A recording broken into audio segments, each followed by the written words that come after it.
What's up, MPX addicts, and welcome to MPX Rehab. I'm your host, the hashtag certified Mark J. Williams, here with my co-host, as always, the voice of the MPX addicts, Kyle Smith. And should I be here? I have poor judgment, apparently. Is it okay? No, okay. You're fine. You're fine. Okay. Yeah, that's crazy talk, man. Make poor life choices. It's fine. Don't we all, though? Some more than others, but, don't we all? Either way, today, actually, like I said in my post earlier, today actually marks 4 years of the certified Mark and Miss Certified Liliana Williams being at MPX. And honestly, I've done longer. I know you have. I know you have. But also at the same time, this marks 3 years of what I would effectively call Certified Mark Productions, because it was just Certified Mark Reviews before that. And, so like to the God, day, I've known you for 3 years. at least, yeah. Jesus. It feels longer. Does. But you don't give me anything.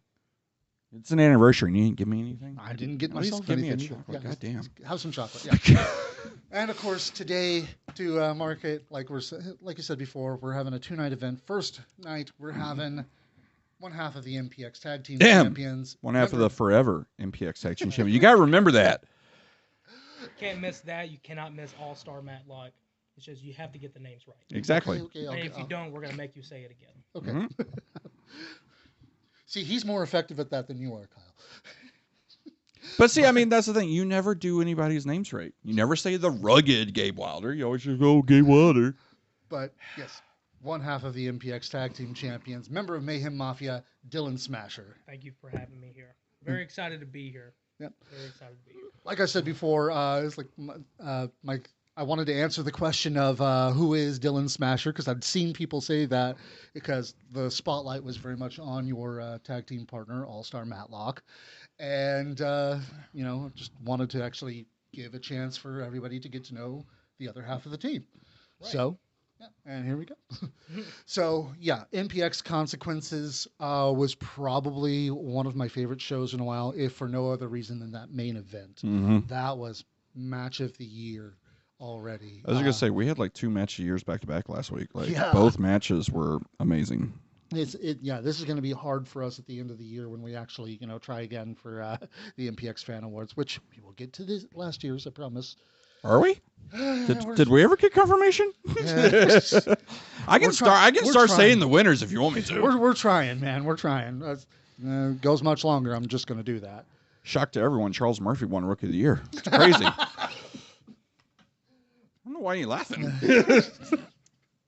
But, yeah, at MPX Consequences, the dark match was actually pretty good. We had the returning Danny Orion. Yep. It was actually...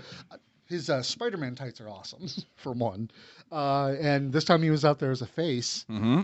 And He's in Spider-Man tights. Spider-Man's not a heel. Which I have to admit, that probably confused the addicts just a little bit, because the time before, which was only a couple of weeks, he was a heel. He was Danny Onion, apparently. Yeah. And I was thinking that people were going to be prepared to make fun of him, but it's like he comes out, he's the face, and it's like, well, okay, what do I do? And he was taking on the newcomer who had just graduated from a school that I don't remember the name of. Dustin Rhodes School. Dustin Rhodes School? Yeah. Okay. I saw it once, and when I went back to American try and Nightmares, Cody's. What the fuck is Dustin's called? Yeah, no, it was Dustin's. Okay, yeah. Like I said, Yes, Rhodes Academy. Thank you. Yeah. I saw it once, and then I couldn't find it again, post again. So I'm like, oh, damn it, I don't remember what it is. But the match was good. Unfortunately, very much obvious that Q is brand new. Yeah. I mean, Q Black, I liked him. Thought he had good charisma. He had good interactions with the crowd. And, yeah, he has a good look. In the ring, thought was okay. Yeah, it's the same as both of them. They have miscues because, they both are still new. That's something they learn, and you get out of it just with repetition and practice. And obviously, some can do. I mean, we've seen it before. Look at even our rookies. And it's no disrespect to Red. The first time we saw him, he was good, but there were still things there. Mm-hmm. You look at him now, and Matter it's of fact, pretty solid. later on in the night, we had Exactly with missed cues. It looked like. Yeah. And that's the thing. It's always going to happen. I mean, it's it's wrestling. No match is ever perfect. I've heard Kirby tell that. I don't know how many times he told it in the one training class I went to. No match is never perfect. People will say, "Oh, look at Michaels Taker at 25." No, If they still had problems. If anybody tells you your match was great and doesn't have any notes whatsoever, then they didn't pay attention to the match. Exactly. Or they're lying to you. Yeah, exactly. Now, we do have the pseudo rule of we try not to shit on the wrestlers, so sometimes we scale back our opinions just a little bit. We're definitely going to do that later. Spoiler alert. But it's like we do try to be honest with you guys because, we want y'all to get better. We love y'all. We want y'all to get better. Most of you. Some of you. Danny Orion coming away with the win on that one, which was cool because, people going up against the Iron Belly in the dark matches, people aren't coming away with wins on that. So, Yep. Danny getting the chance to actually come away with a win. That was cool. Yeah, and I wouldn't mind seeing either one of them again. Thought they were good. I liked it. Obviously things you can work on, but no, I thought they both had good charisma. Both played to the crowd very well as a face and a heel, and in ring, I was impressed. So yeah, I liked it. And then on the show proper, the first match of the night was the MPX Prospect Championship match, the first defense of our new MPX Prospect Champion, Tommy Dean. King of shit. It's better than the nickname you gave him. Peggy Dean, sir. It's wrong. Great. You started that this time. I didn't start anything. I'm saying I have a better nickname for him. But taking on the previous Prospect Champion and another previous Prospect Champion in Phoebe and Sebastian Envy. No one remembers Sebastian Train. Only you. You read his autobiography, so that's the only reason. Just a bit. Yeah. No, this match was pretty good. I loved the fact that it was very obvious there was one heel in this match, and Sebastian was playing that up so well. Yeah, no, it was really good. I did find it odd when Sebastian like, oh, let's take out the girl. She's weaker, bro. She is bigger and she is taller than you and stronger than you. Like, settle down a little bit. I'm sitting there in the back, and I'm having to keep my mouth shut because I'm recording for him, and I didn't want it to show up on this video. But I'm just like, dude. But no, what? that was great. I love the interactions. Phoebe's one of those. She's becoming one of those female wrestlers that I truly do believe is getting believable. That she can wrestle most men and be believable. Because there are certain intergender wrestling, when you look at it, you're like, it's not that believable. Yeah, honestly, that's one place where I disagree with somebody we talked to recently about, Casey should have squashed her. Yeah. But looking at her technical ability and everything, it's one of those that gets there. It's like Ronda Rousey. Ronda Rousey, because of her background in MMA and judo, she probably could take on most men and be believable. Now, unless they're a huge weight difference and size difference, like, okay, Brock and Ronda. Obviously, Brock would kill her. Yeah. But, I mean, put her in there against fucking Seth Rollins. Yeah, I could picture Ronda at least getting an armbar and taking Seth down. Like, I could see that. And I can do it with Phoebe, too. I think it's believable. But, no, this was... people are going to say it's biasness, but Tommy looked good with a belt around him, man. Like, coming out through the curtain with the MPX title around him, it looked good. So I'm definitely excited to see where it goes. Obviously, we've seen it with Wes coming in a lot, but someone coming in from Oklahoma, I don't see it lasting long, sadly. I wanted to. I would love for it to. Yeah. It's crazy how sometimes that works. I'm kind of hoping that he does make it through all four. Oh, dogs are going off. Somebody came home. But I do want him to make all four because I would love to see another Casey versus Tommy match. If who says Casey retains? I was gonna say if Casey retains the belt at the Rumble. I mean, I know. Tommy, the first time we saw Tommy versus Tommy, that was actually really incredible. So it was. I'm more than happy to see that again. No, because we've said it before. We're talking about the most athletic 1A, 1B, and 1C. So that would be a great match too. Either way, I mean, it's one of those. We've seen the prospect title. No matter who the champion is, it's always scary, because no matter who has the prospect title, it's an opportunity. They could take advantage and do it. So I think it would be good. It's one of those where, like I said, Tommy Dean with the MPX title looks great. I wouldn't mind him seeing more with it. Like if he had the MPX title, I think it would be cool. Yeah. And that would actually, like almost complete the set of the tribe. Like Almost. nearly every member of the tribe has held the MPX championship. Oh, the main four. Yeah. The other two satellites don't really count. One of them's retired anyways, I think, and the other one's on his way to retire. So yeah. But yeah, Tommy walking away with the win on that one. After that, we had the rugged Gabe Wilder taking on that guy, number 16, Red Chambers. Oh, that name you'll say? You'll say that guy, number 16, really? I also said rugged, because you write it? I did say the rugged Gabe Wilder. Yeah, and yes. You didn't say it properly. Oh, he'll tell you in a second. You didn't say it proper. I'm pretty sure he will, yeah. But, yeah, this match was actually really good because, honestly, these are two guys that they, as a term I've learned lately, they'll apologize to each other in the back. Yeah. And you could watch that match, and it was just, ow, every hit hurt to watch. They're also, I mean, they're fucking pros, man. Like, people are probably sick of me talking about it, but Gabe is, for as young as he is amazing. Mm-hmm. I mean, he really is. And same with Red. Red is one of those that's gotten, I don't want to say he's amazing like Gabe, because I think Gabe is also talking to him, but also seeing him in the ring, just wrestling smart. Like, he fucking gets it. Yeah. And Red is good in the fact that he's athletic as fuck and is willing to do anything.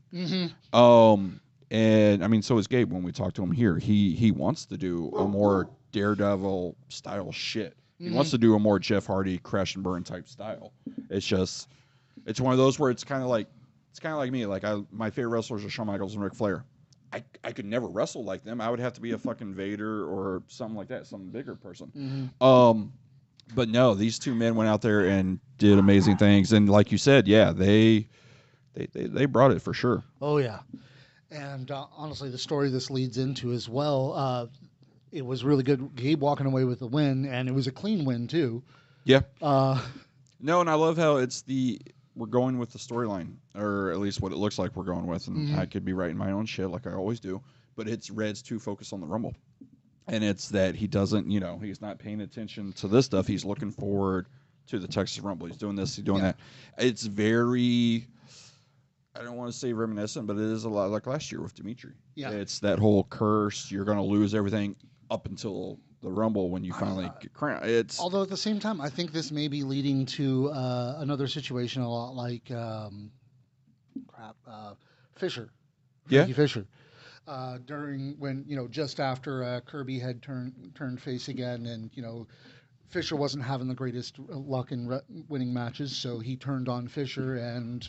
Well, and that's the thing. Like I've said several times on the show before, I'm really looking forward for Evil Red. I would love for Red. I think we may be getting that. I really do hope so, because I think he's one of those that, one, it could pull it off, and then two, I think he can get it to where even the front row girls who love him actually boo him. Like, I think he's good enough to where he could pull that off. And with Richard Hill's presence throughout the entire night, wearing a certain hoodie, it's actually making me wonder, are we going to get a revival of a certain group? I told you already. He only has one hoodie, and that's it. That's true. Just like the X-Men shirt. He's got an X-Men shirt, and he's got the Creative Control hoodie. That's it. That is true. But they're putting extra, extra emphasis on it in the vignettes and everything. Tommy shouldn't have pulled down the roof.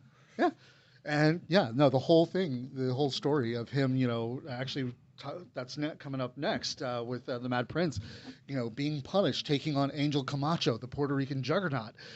It's like obviously a punishment match to begin with, and then afterward, still continuing said punishment. Is it a punishment match when the guy wants some of the best competition in the world? He's crazy enough to do it. But I'm just saying. Is it a punishment match when you're supposed to be a wrestler and fight whoever you want? Like, I mean, he didn't have a doctor's note. Casey had a doctor's note. And that's his problem. So it's like, Mad Prince being kind of punished like that. Now, how between getting number 30 taken away from him, getting being told you have a match because you don't have a doctor's note, like Casey Clay did at the beginning of the night, and. Of course, it being the Puerto Rican juggernaut, and then after the match, to be perfectly honest, Angel squashed him, literally. Oh, okay, literally, okay, not figuratively, literally. Yeah. Just a couple of Vader bombs, he's fine. But Vader bombs are after all more that, chest and stomach, not knee. His knee's fine. Richard coming out and saying that security and the refs are not allowed to help him to the back and everything like that. It really feels like we're getting the heel creative again. Yeah, which I guess, I'll be honest, maybe I went to my phone or something after the match, but I totally missed that until people started talking about it online. And then I was like, oh, they did? Yeah. Oh, okay, kind of cool. I like where we're going with that. Yeah. I like that, because, maybe it does continue storyline that management's got power again and creative control comes back or whatever. Who knows? But I did like that. And it's one of those where, like I said, it did cost a lot of money to put the roof back. So, but no, I do like that one. Yes, the Rumble's always going to be great by itself, but to have extra little things like this, extra little storylines of, oh, we're taking your number away because you broke our roof. Oh, we're going to do this because of this. I enjoy things like that. Like last year, going in, one of the favorites was Dimitri, even though he'd already lost. So they had always, kind of built that line of like, look, he's losing, it's curse. Oh, but he wins. Like I like little things like that. One of my favorite Royal Rumbles, actually one of my favorite events of all time, is Royal Rumble 92. Just because one, Bobby Bryan is fucking amazing and a hero and an idol and just fucking love him. But also it was that story of Ric Flair. Like everything going into that was a great build. So I like that. And then after that, we had the match that I'm pretty sure you're so happy to talk about. The match between the Lost Boys, the Immortal Jason Silver, Texas Chainsaw, Sky de Lacrimosa, and the Tommy Becker taking on the MPX champion, or supposed to be taking on the MPX champion, and the MPX Tag-Team Champions. But forever. He just yelled at you for this. But I'm more upset that we didn't even get to have the Dream Team. Yeah. MPX champion. I'll be honest. MPX Tag Team I was champion. kind of looking forward to that, but with Casey being hurt and with the doctor's Rumble note right around the corner, he had to look out for himself, and I understand that. He had his doctor's note, yeah, completely understandable. He had the doctor's note, showed it to us. He had proof that he couldn't wrestle that night, so I'm okay with it. And he also, Brent and Casey still gave the X what they wanted. They sat right in the front row and made sure that everyone had a good view of the champion in the match. It was great. Yeah, except for certain someone. Nah. That's okay. Yeah. I'm sure. I'm sure that everyone on that side of the team was very happy for that. But Brent really should have had earplugs. Probably the replacement was actually.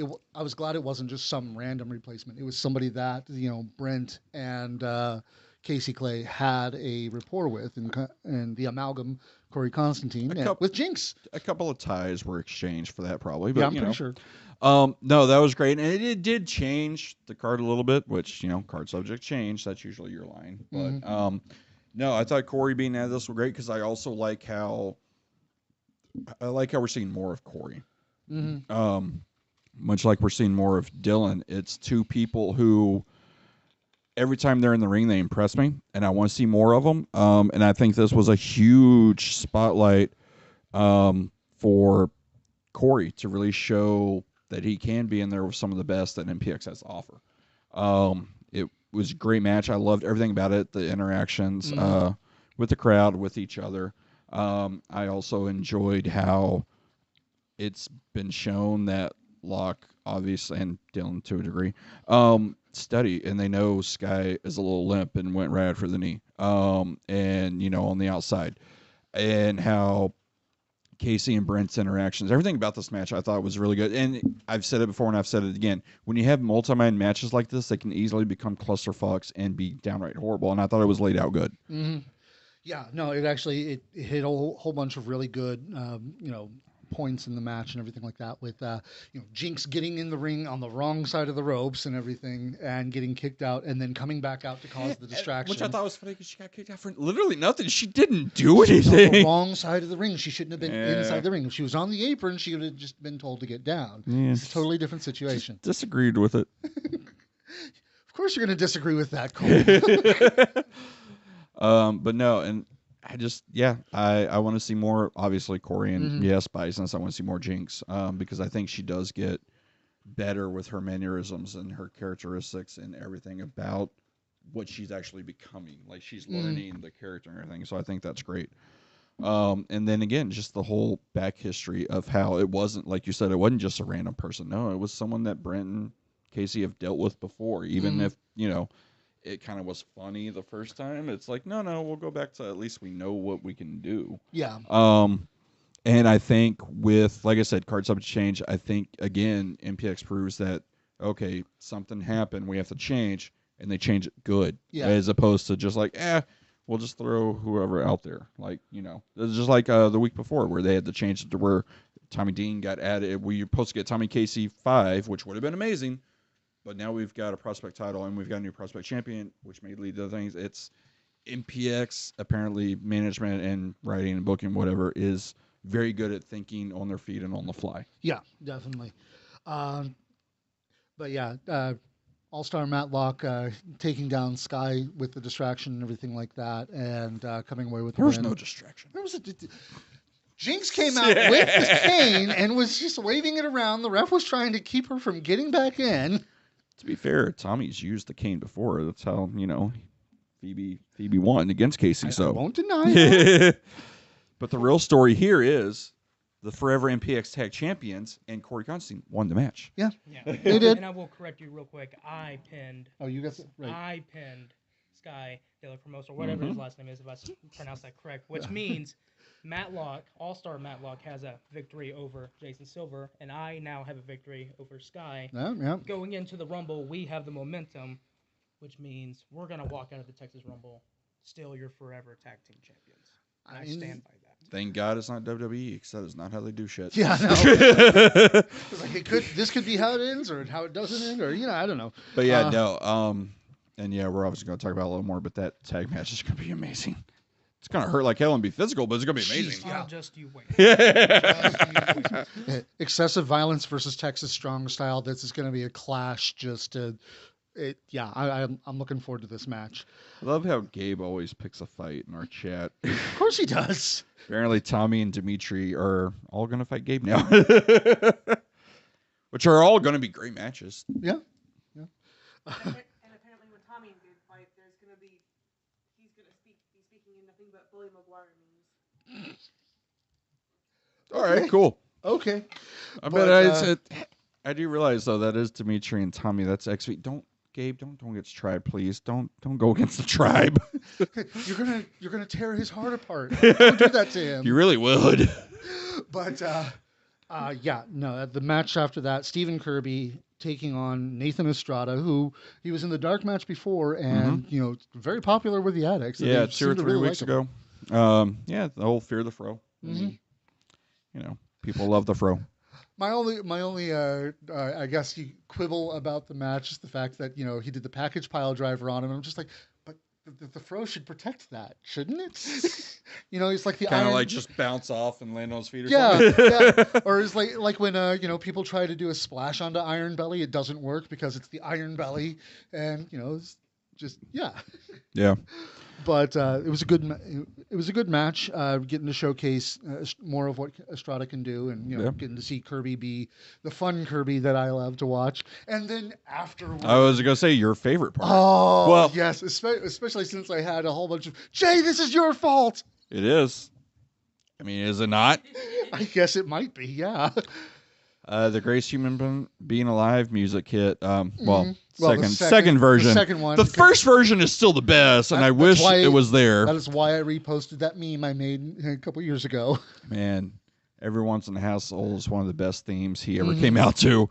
But also enjoy the You're Welcome, because I like Moana, and that's a good rock version. But yeah, having that version of Kirby back that's going to be fun. And that version of Kirby is the one that I think we need. Like, yes, I get Mr. Mayhem is the more, I don't want to say hardcore one, but the more physical, the one more determined, the harder edged Kirby, which is what you probably need for the Rumble. But the Greatest Human Being Alive, that one could also win the Rumble. So I like going in number one, and he's changing a little bit to that. I enjoy that. And what really made that interesting was, I don't know if you saw this, but as Kirby was going to the back, Richard comes out and is shaking his hand like, yeah! So I was like, yeah, I think we may be getting it back. Creative control returns. Yeah, who knows? course, They now didn't. They that I've didn't said really. it out loud. Yeah, that and they didn't really like us when they were in control. So That's true. That is very true. And we'll get our asses kicked one way or the other. That's usually how it goes. And then after that was the women's match of the night. Glamorous Amorous Blair, taking on Morgan Mercy. How new is Amorous? you're gonna make me talk about this match, aren't you? Yeah. Mm. It looks like there was just some miscommunications in there, and some of the stuff just did not connect as well. Morgan, obviously, she's only debuted like a couple months ago. Yep. And I don't know anything about Amorous Blair. I've seen Except for the fact that Brent loves her and will kick our asses if we, crap on her too much. I've seen a couple clips. They looked good. Obviously, clips. I don't want to say obviously clips are misleading because I'm sure she does have talent. Yeah. But you obviously make highlight reels and stuff like that. You're going to show your best. You're not going to show your worst. But it was a very rough match, and I think it's one of those that I think every wrestler goes through and needs to go through because it's a learning experience. I think I wouldn't mind seeing her again, and we'll see her on Sunday at the ladies night or whatever. Yeah. We'll see her again. It would be interesting. Because I'm not, again, a lot of people think I hate people as soon as I don't. I give them enough chances. Yeah. There's only one wrestler I've kind of cut out that I'm like, nope, I've seen you 5 times. I think you're crap. So I wouldn't. And there's only one wrestler I've looked at once and been like, nope, never again. Yeah, see, at least I give them multiple chances. I gave Max Beckett 5 chances, all right? I wasn't going to say his name. You made me say his name. God I damn didn't it. make you say his name. You did. I did not. At least I give people chances. So I wouldn't mind seeing her again. I think she obviously has a good look. And she seemed well. You could see certain members of Certified Mark Production just drooling all over the floor. We don't talk about PR on the show, remember? I was gonna say I feel the death stare already. I'll buy you a beer Friday. We're fine. But no, that's the thing is, both of them are new. It's one of those where when you're both new, I don't think there's enough to really lead per se. Yeah. So neither one of them really knew what to do. It's kind of caught in the middle. Like I said, I wouldn't mind seeing Amorous again. Yeah. Obviously we want to see more again because she is ours. She is, MPX homegrown. So, it was a rough match, but I also think it's going to be a great learning experience for both of them. Yeah, I'm hoping especially with Sunday they take and hopefully people don't take this the wrong way as, you shut. No. No. I didn't. This is honest critique. This is it's like, and please remember, we're not wrestlers. We don't know shit. Yeah, Sapo. Fuck Sapo. What? Yeah. The greatest luchador in I don't know. I just saw someone say Sapo. the original MPX star of Botchamania. Oh, now I'm kind of curious. What do you disagree with, Dimitri? I want to know. Yeah, I'm wondering about that. You can message me if you want. I don't care. We'll find out later. But no, it's fine. But after that was, of course, the main event, the match of the night, and possible match of the year. Because, as Pat said, everyone else is on notice. I mean, it's only the second month of the year, and so y'all got a lot of time to beat that, and it's still going to be tough. The MPX Addicts Championship, my favorite belt of the 4, with JD Griffey. When held and done right, yeah. Yeah. It is at certain times. I mean, no, there was a time. What was it? Was it last year or 2 years ago? Where it was the Addicts title. It was when Ryan held it. Mm-hmm. It was the title. Like it was better than the MPX title. And then Exodus' run was very good too. Yeah, and JD's run has been freaking incredible. Yes. And it's just like when Malico held the belt, that was just kind of like, okay, he didn't come back. So. Oh yeah, okay. I thought you were saying that one's good too. I was like, it was not. No, but, all right, gotcha. I'm showing the other side of the scale. Mm-hmm. But JD Griffey, the man I call the king of MPX, and apparently he gets a grin on his face every time I do. Yeah. Taking on the final boss, Exodus Prime. I loved this match so much. This match was good, and it's one of those. I said it last week. This will be match of the year. It'll be match of the night, and it was. You have two of the best in the world. yes, obviously Texas, but I do say the world. I think JD has been one of the best for many, many years, ever since I first saw him. And you've got X's, who's very. I'm trying not to read comments because I see y'all laughing. I see X's, still kind of young in his career, but if you look at what he's done and the talent and the way he is, like there's not many better than X's right now. Going in there with the attitude and the charisma, and then backing up with everything he can do in the ring. Like there's not many people you can put him in there against where it's a mismatch. Yeah. Like he's going to go out there and he's going to make a great match with them. And same with Jerome. Jerome has, like I said, been one of the tops for years. He's one that I thought I would see and should see, and I still believe I should see him on bigger stages. And he should be on my TV weekly, whether it be for one of the bigger companies or whatever. It's just phenomenal what these two men can do, and what they did at MPX and what they did with that match was just, I mean, it's history. It was beautiful. I mean, there's not many things. I know we just said that, there's no such thing as a perfect match. This is damn near close as perfect as you can get. Yeah. Honestly, like I said, I made a personal post about this, but doing what we do, especially with as much as we analyze, yeah, I know, with as much as we analyze everything, and we're not exactly to the level of certain people you don't like me talking about, it does take away from some of the suspension of disbelief and Meltzer. Oh, yeah. No. It does take away from some of the suspension of disbelief when you're watching a match, when you're sitting there trying to, actually gauge how good the match actually is. This one, because the two guys were so good, it allowed me to just let go. And I was marking out the whole time because I'm sitting there going, oh my God, is Exodus going to win or is JD going to hold on? Yep. What the hell does JD have to do to keep him down? And afterward, I was just like, no, I got to actually have fun with that match. Holy crap. And that's the thing, I've said it here before, like given what we do and with this and stuff like that, there's very few times, and also just me in wrestling in general, not just at MPX, but there are times where, I overanalyze everything. So I'm not really a fan at certain points. And this is one of those things where I was a fan. Like I was just engrossed. I wasn't thinking about anything. Yeah. And it was beautiful. And then seeing and reliving the match through Pulver's pictures, he had such a beautiful shot of the Swanton Bomb. It's amazing. And then you look at things like that and you're like, man, that match, like I said, it was history. It's a memory, and there's not many things. Yeah, we're very early in the year, but I don't think there's many things that are going to top that. There are times in which MPX will actually take a match and just cut it off from the rest of the show, and they will put it up on the network to be on its own. He's like, hey, watch this match in particular. And this one, I think they honestly should do that with.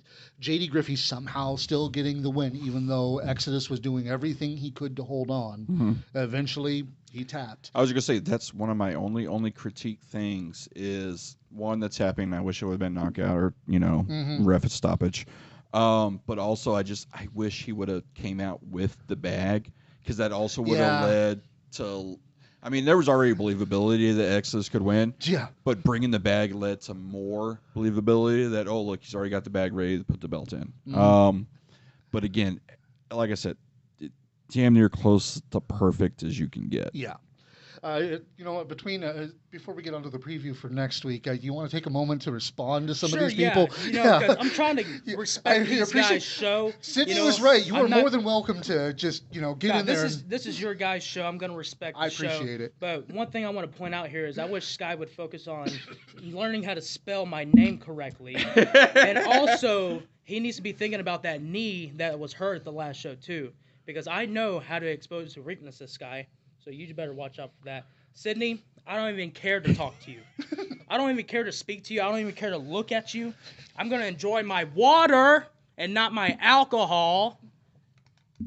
No one drinks alcohol on the show. Who does that? You know what? I'm not even going to talk anymore. My actions are going to speak for me at the Texas Rumble. You watch. Speaking of the Texas Rumble, with for the first match we're going to talk about, it is the Lost Boys versus Mayhem Mafia for the MPX Tag-Team Championships. The Lost Boys are a highly decorated tag team. They have won. They've been around for centuries. Yeah. They've won multiple tag team championships, not just here at MPX, but other places as well. And that's a lot to go against. And you guys have won your matches against them without the titles in the mix. So, it kind of looks like there's an even ground here on that. And to be fair, they've won multiple tag titles elsewhere too. Mm-hmm. Like these are two very decorated tag teams. Yes, one has a longer lineage, but looking at what Mayhem Mafia does in their short time, it's you have that old versus new type mentality, and you have that going on, and they are both very even. And like I said, I like in the fact that this is going to be very physical because you got 4 guys who are just going to beat the fucking shit out of each other, and it's going to be great. That's what I was saying. It's like excessive violence, Texas strong style. This is going to be a painful match to watch, but it's going to be so good. It is. It's going to be amazing, and it's one of those where it's on a show where everything is focused on the Rumble. This is, both title matches, both matches that are announced, are aiming to make the addicts remember that match more than the Rumble itself, which is already a hard task, but all 4 of these men are looking to do it, and Casey and Tommy are looking to do it too. Oh, yeah, definitely. With that being the championship match, it's not going to be the quote-unquote main event because, of course, that would be the Texas Rumble itself. Maybe. We'll see. But, yeah, Tommy Becker versus Casey Clay. I'm looking forward to this simply because the last time we got to see it, it was really good. I didn't really get to just sit there and enjoy it because I was busy at the time, but it was a fantastic match to watch from that angle, and getting to watch it from the front row again is going to be really great. It is. It's going to be amazing, and it's one of those where, we saw last time, Tommy couldn't beat Casey, and that's kind of what you have to do to win the MPX title. Yeah. Casey doesn't need to beat Tommy. That is the champion's advantage. Exactly. He doesn't have to win the match necessarily. He just has to not get pinned, submitted, or knocked out. And as we heard last week on our show, I guess if you could call it a show, Brent, an hour-long promo is what it was. Brent will be there, but he will not interfere. And Brent's a man of his word. Sure and Jamie will not be there. So it's going to be very interesting to see how this plays out, because last time, people will say things happen, whatever. These are 2 phenomenal athletes. You've got the Tommy Becker, who's coming off an injury and he's coming to prove that he can do it by himself. He's always been for the most part, yes, he is a former MPX champion, but for the most part, everyone always considers him as part of Larger Life, part of the Impact players. He's always had Ryan with him. He's always had Dave with him. He's always had Jamie with him. The Tommy Becker is focused to being like, no, look, I am good. I can do this by myself. And you've got Casey, the true hero of MPX, who is going to prove, no, look, I have the belt for a reason. I am the guy for a reason. It's going to be amazing. It's one of those where it very well may be a match of the year contender. Obviously, it's hard to do on the Texas Rumble. But we've seen great matches at Texas Rumble before. So yes, I'm very. It's obviously MPX. We always look forward to it all the time. Yeah. But this match, yes, this is going to be simply amazing. I think it's going to be great. And then, of course, the Rumble itself, we have multiple announcements of people who are going to be in it. We, of course, know that number 1 is going to be, I guess, greatest human being alive, Stephen Kirby. We don't know. Maybe Mr. Mayhem. Maybe we have the whole, Sons of Anarchy thing played again. We don't know. See, there you go. I always wanted the Mad Prince to be, I wanted Tommy to do the whole Faces of Foley thing. Now we can have Kirby do it. Yeah.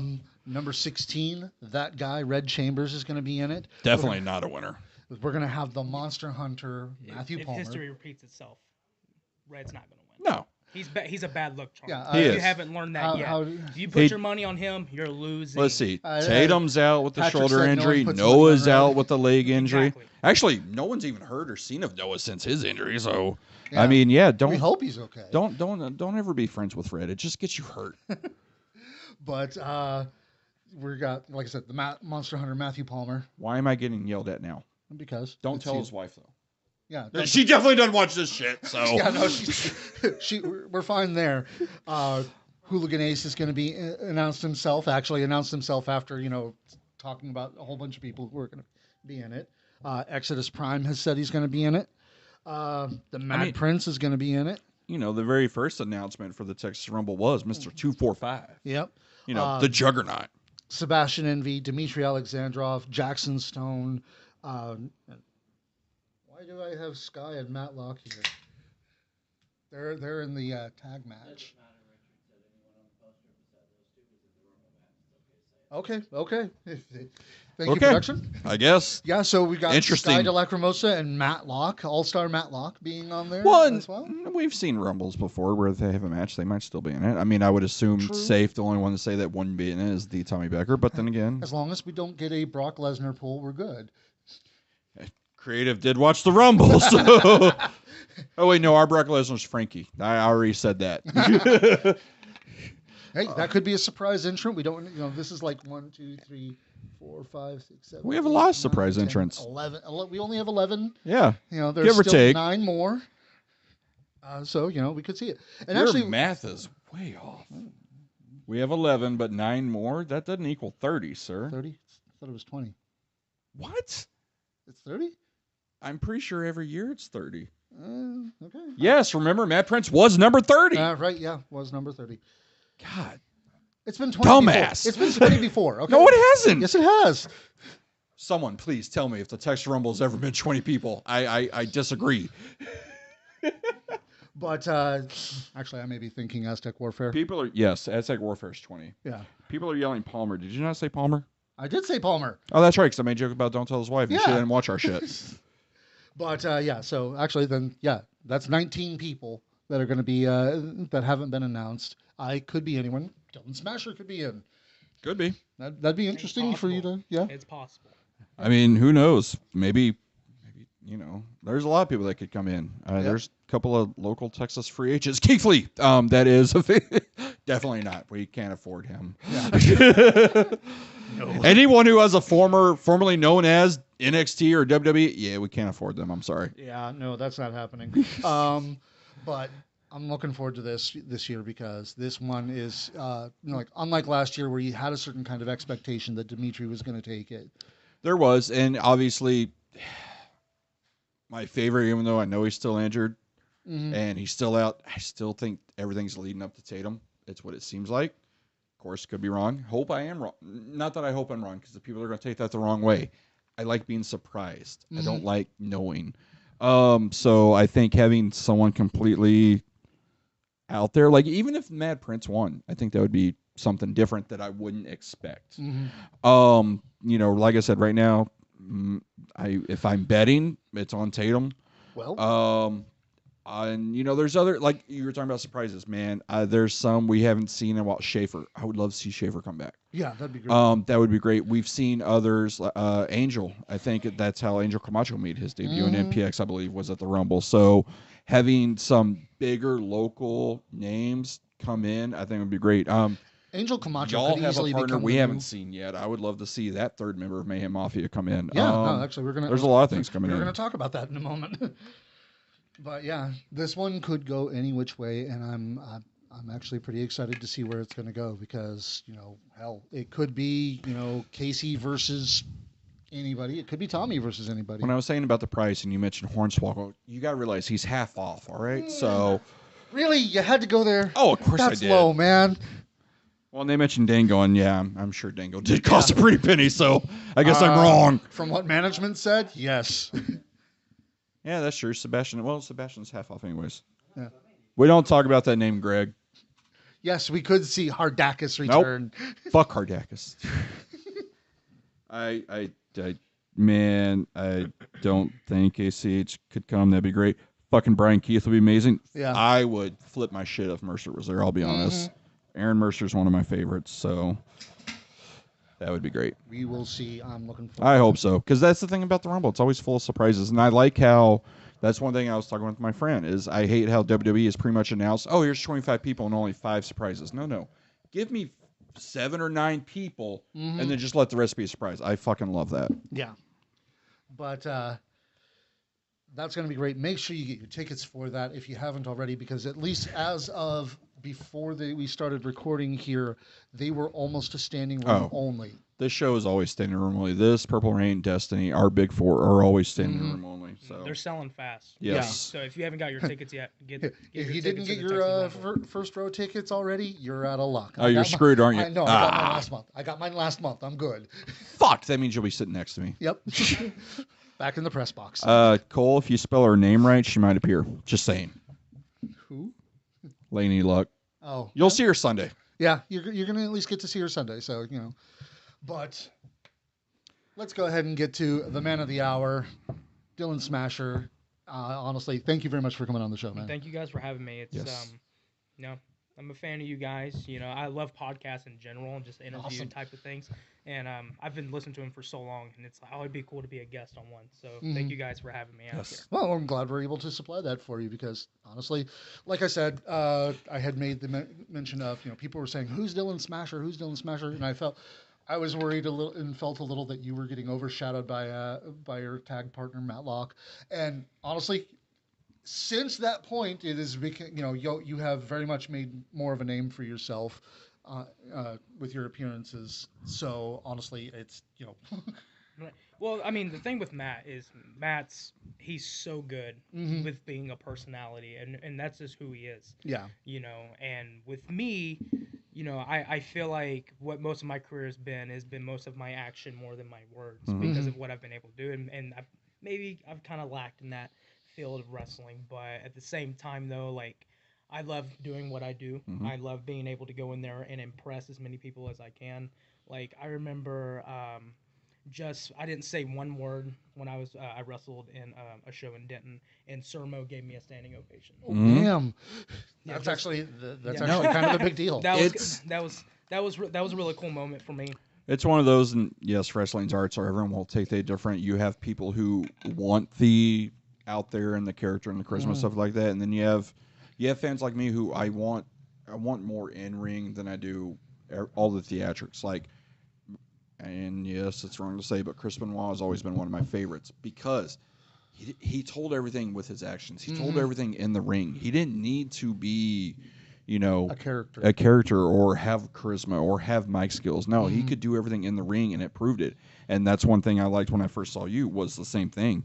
Was the fact that you came out and it was your actions, it was the way you move in the ring, and that's another thing. Like one reason why I love Gabe and Bray Wyatt and people like that, the bigger guys that can actually move. And I was talking about it on the way here. Your moonsault's just fucking beautiful. Like it's one of those. It's like goddamn. Like, when you first appeared, it's like it was the very popular thought that calling you Baby Otis and everything like that. You do kind of share a look with him, but I gotta say you're better. Oh, well, I appreciate the kind words. Yeah. I mean, look where he's at. I mean, the thing is, though, like, that he's a trained Olympian.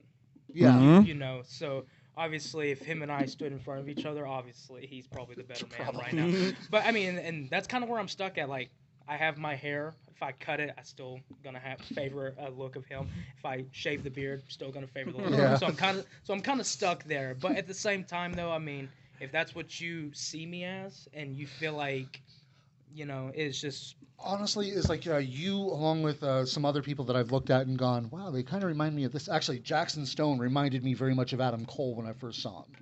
Just much taller. Well, I was going to say much bigger, but I'd only ever seen Adam Cole on TV, and I was in the back row when Jackson Stone first showed up, so I had no real, reliable way to compare the two of them. But I honestly feel that sometimes that can be a good way to start it because you look at that and go, okay, this guy reminds me of this wrestler, and so you have some kind of, comparison to go with there. It's like I like Otis as a character, but as a wrestler in the ring, I think, like I said, I think you're better insofar as you show more dynamism of it. Well, I appreciate that. I think part of it too is, at least talking to Otis, is it's one of those where we've seen WWE a lot. It's too much too soon. Like there was no reason they should have broken up tag team. No reason he should have won Money in the Bank. Like it's booking problems, which I mean you obviously know things about that, but it's one of those where he's got talent and he shows it here and there, but it's just I don't know. It's one of those where it seems WWE doesn't know what to do and they try something and it's like too much. But I do obviously want to talk about how you got into wrestling. Like, how did you kind of come to find it, and then how did you actually realize this is what you wanted to do? So I was 16 years old when I first started training. I'm 25 now. So I'm still Holy crap! So yeah, you're I'm still one of the young guys, but I've been in it for a good minute. you've got like the Mexican wrestler level of Right. veteran status. It's like Right. I've been Like- wrestling since I was 12. I'm 25, but I kind of feel like I'm a little bit more aged than 25 from all the bumps and bruises that I've had. Yeah, it's the mileage, not the years. Yeah, but I mean, a guy approached me in Walmart one day. You know, I was wearing a shirt with a rock on it, like an old school shirt, and we just started talking about wrestling, which was kind of weird that a guy approached me and I was 16 years old, you know. But he just told me, he's like, "Hey, I'm a referee at a promotion in Gladewater. You should come check it out." And then that's when I met the promoter by a man by the name of Sean Cordova. He offered to train me. I took him up on his offer, and I can't thank him enough for what he's taught me. You know, the guy's really smart. But I mean, like talking about like motivation of who really I watched and was like, okay, I think this is who I would like to kind of go off of, and that's Kevin Steen. Mm-hmm. I first discovered him when I was 16 years old too. I had no idea what independent wrestling was. I had only known what WWE was and stuff like that. And then I think the first match I ever watched of his was him versus Nigel McGuinness. Yes. And it was just like I was just McGuinness. like this dude is so good. It's like, you know what? I'm gonna do this. And he's like his size and the way he can move. I was like, I think I can do this too. And so Yeah. I really went for it. Yep. And go ahead. And no, I was just saying that's it's a great comparison because you look at especially Kevin Steen, Kevin Owens' earlier stuff in ROH, doing a moonsault, doing a 450, like doing a lot of athletic stuff. I know you're just like, yeah, like, how is this exactly. guy It's doing this? amazing, and Yes. I remember that match with Nigel. One of my first matches I saw with him was against Roderick Strong, and I just remember him. He like chopped him, and he because the crowd was all for Roddy. He just chopped him. And he just yells, looks at the back crowd, and goes Roddy, and just chopped him again. Just Kevin Owens is one of the most smart ass wrestlers I've ever seen, and I fucking loved it. And it's one of the things that drew me to him. And then everything he did in that match where he did a moonsault and stuff like that, I'm like, oh man, he's athletic. And just hearing his story, I always liked because he even talked about, I think it was on either Colt's podcast or something, where he learned English by watching wrestling. Like JR taught him English, and I was like, don't know if that's the right person to teach you, but all right, cool. Because he remembers there was one time he told a story where he was like, oh look, coming down, because he thought that was the way people just say coming down, like coming down, and he's like, oh look, someone coming down the alley. He goes, what are you talking about? I'm just coming through a door. He's Right. like, oh. So no, I always enjoy that, and I can definitely see that and stuff like that. How obviously because your partnership with Matt Locke and me not knowing, because when I first heard about you, I thought you were local to Matt Locke. I thought you were like Houston. I didn't realize you were here. How did that team and friendship and everything come about there? So I was born here. I was born in Dallas. And very early in my childhood, we moved to East Texas, and that's where I mainly grew up. But as I got trained, I met a guy by the name of Chris Preston, who is still my brother to this day. Him and we used to play a lot of GTA together, Grand Theft Auto together, and that's how we really became like best friends. And because we would be at shows together, but we never really talked to each other, just like a handshake, like hey, how you doing, type of thing. And then we started playing that game together, and it was like not a day would go by that we would not be playing that game. We'd play it every day, and we became better friends. And we had always talked about teaming together and everything. And then in GTA, there's a feature that you can have your own gang in the game, and that's where the name the Mayhem Mafia came from. Nice. And so we thought like, oh, that'd be a cool name, to go with. And so that's where Mayhem Mafia was born. Chris and I created the team together, and we teamed. Him and I teamed together for so long, and then eventually, like a few years down the road, Chris tells me about this guy named Matt, who he thought was going to be. He was just like, he's learning very quickly. He's getting everything down. I think this guy's going to be something special. And then I came up to training one day, met Matt, everything. We hit it off really well and everything, and you could tell that he like this is something that he wanted to do. Yeah. You know, his heart was in it, and he eventually down the road, Matt brought the idea like, what if I joined the Mayhem Mafia? And it was just like, you know, we thought about it for a minute, but I said like, look, this guy wants it. I think this would be a good addition to have a third member, and then it was born. And then now going down the road now, Matlock and I we've held 4 different championships at 4 different promotions now. You know, I haven't even been at MPX for a year yet, and I've already held the tag team championships here. Yep. I think like me meeting Matt was meant to be, you know, because and Matt is going to have great success in the business, and I'm very happy for him. I'm going to be very happy for whatever he does, and you know, and Chris too. You know, Chris is very smart. He's been in the business for I think 14 years now. I would consider him like me still being young. I would consider him one of the vets. You know, one of the guys to go to for advice and stuff. And I appreciate everything he's taught me and everything he's been able to kind of teach me about traveling and stuff like that. Because when I didn't travel for the first 4 years that I was wrestling. I had, like I said, I had no idea about independent wrestling. I just wanted to wrestle. You know what I'm saying? I know I just kind of transitioned there. That was a little different. That's a little weird. But it wasn't until like a year before Matt came in that I really started to kind of understand what it meant to reach out to people. Like, hey, I would love to work for your promotion. I would love to be about a value to you. What can I do? And then ever since then, the team that we have just started taking off. You know, and I don't look back one bit. You know, I would not have done anything different than where we're at right now. Hey, it seems to have worked out, so you know that's has. all good. What so would you say? I guess you're pretty much all your training and everything went through Chris. So I started with Sean Cordova. He I trained with him for a little over a year or so. He actually put me on his show very early. I wasn't training that long. I started training like late 2012, early 2013. I was still 16, and then I didn't have my first match until I was 17 that summer. Sorry, I was still in high school at the time, you know, and my grandparents had no idea that I was wrestling, and they told me not to do it, but I still did it anyway. But yeah, if there's one thing I do regret in wrestling was I felt like I had my first match way too early. I felt like I was not ready, but I was just so excited to do it, you know. And my grandparents did not want me to do it. And I was just like, hey, they want me to wrestle on their show. It's so cool. And so my grandma was like, oh, okay, well, all right, we'll give it a shot. And unfortunately, my grandpa passed away before that could happen. I'm sorry. Which sucked. But I think if he was still here, I think he'd be proud of what I've done. But ever since then, so we were at a promotion called TEW, which is Texas Elite Wrestling. And then down the road, the promotion was coming to an end, and Chris was starting up a new promotion called League of Lions Wrestling. And since then, Chris has opened up his own school there, and I would go there and train and everything, and just pretty much like just started learning from his aspect of how he was taught and everything, and started to incorporate that into what I do as well. Actually, I didn't know that, so that's cool.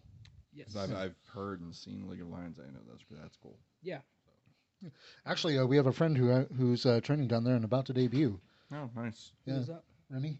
Remy, yes, yeah. He's I believe he follows me on Instagram. I know who that is. Yes. Remy is one of the coolest dudes, and I'm like looking forward to him debuting because dude has the look. That's awesome. But okay, so this guy says, "Ask Chris Preston about me. He knows." Well, what Chris Preston is about to know is that we're about to retain our tag team championships this Saturday. So why don't you talk to him about that? Yeah. But so yeah, we've seen with the third member of Mayhem Mafia. Have y'all done too much with him? Oh yeah, I mean we all three wrestled and soared together a few times.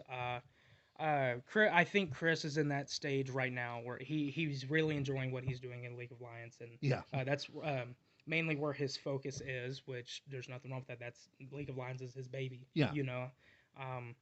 and then we would travel all over like northern Houston and stuff like that too. And it's a fun time when all three of us are wrestling together, And I enjoy wrestling just with Chris. I enjoy wrestling just with Matt, but I have a great time when all three of us are together. Yeah, for sure. I keep hoping they'll bring the third member of Mayhem Mafia in. We'll see what happens. Because I'm just like, especially with what happened last week at Consequences, the handshakes between KC, Brent, and you guys. I'm just like, oh man, that's a dominant faction in the making right there.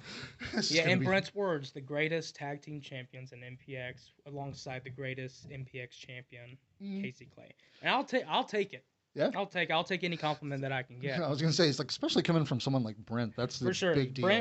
Brent is a guy I have always wanted to work because I remember like watching MPX. I always wanted to come here and wrestle, and Brent was a guy that always caught my eye. And it sucks that he's retired now, but it's just Brent was always a guy that I wanted to wrestle to go against. Yeah, I gotta say, the fact that you are local is that I've always been like, wait, Dylan's local? Why aren't we getting him booked singly more often?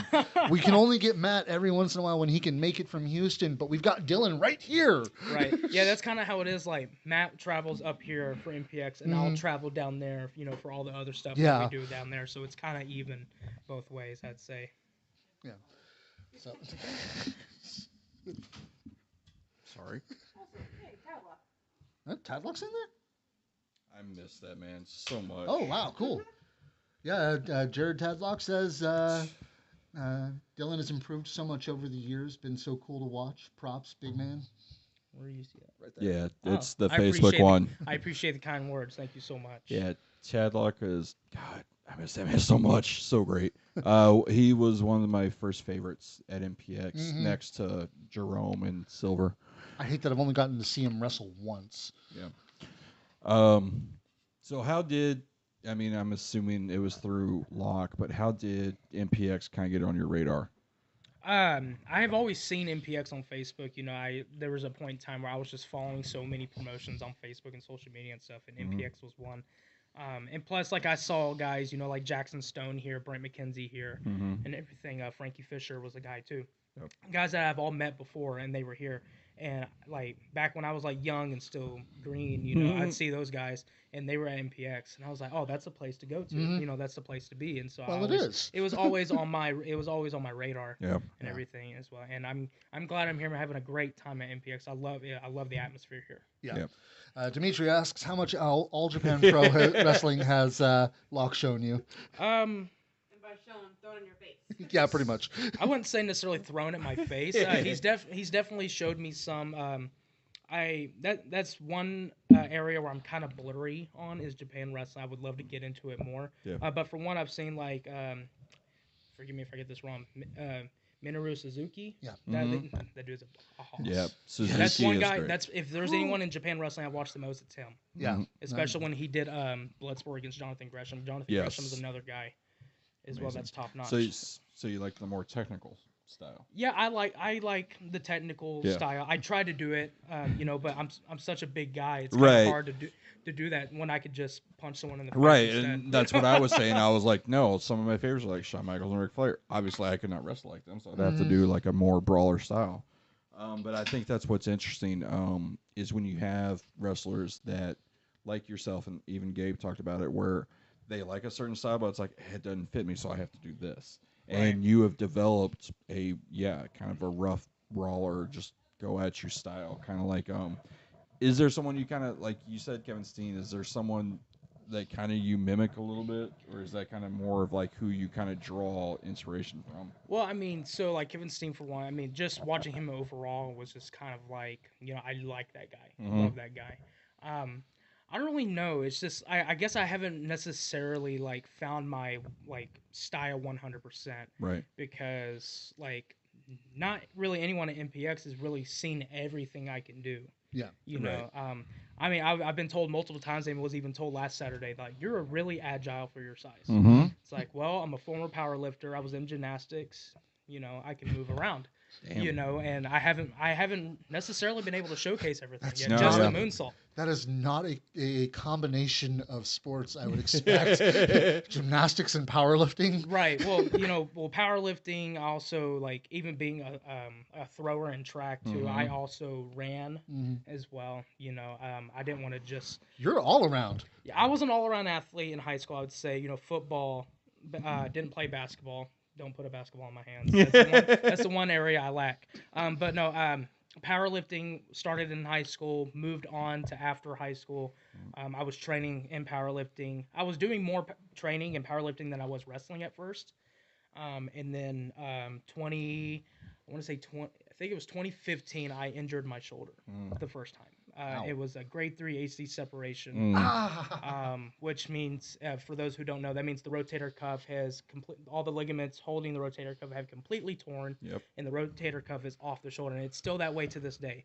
And so I had to quit powerlifting, quit training for powerlifting after that, and kind of got,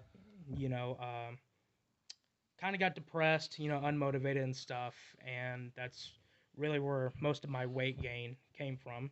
I've lost weight since then, thankfully. But I would love to get back into powerlifting, actually. I think I'm at the stage where I could. Was that kind of what happened with you and Dimitri? Because you kind of ruined your shoulder and everything. Is it the same shoulder and everything? It was the same shoulder, yes. Which I think, like I said on the show before, I think y'all covered very well. And it was, you still, you saw you messing with it, but you still did shit that you're like, oh, maybe he's not hurt. Like, it was one of those where I thought it was covered very well. Is this a work or a right. shit or what? Right. So basically what happened was I was getting ready to, I had caught Dimitri, and I was going to pick him up and slam him. And shoulder. Hey, don't you worry. It's going to be 100% by Saturday. Shoulder versus knee. Which one's wins? No, I went to pick up Dimitri, and I felt my shoulder pop. And I tried to get him, and I couldn't, and during that time it sucked. It was really hurting, but no, I'm not gonna let something defeat me like that. I'm gonna finish the match. No. 100%. I see you, Sydney. Yep. Now I want to see him versus Schaefer, just to get the guys who refuse to stop match. Oh, I will pump handle Schaefer and throw him across the ring. 100%. That would be awesome. But yeah, no, shoulder's good. Yeah, I had something called what's called frozen shoulder, which is just impact to the shoulder itself.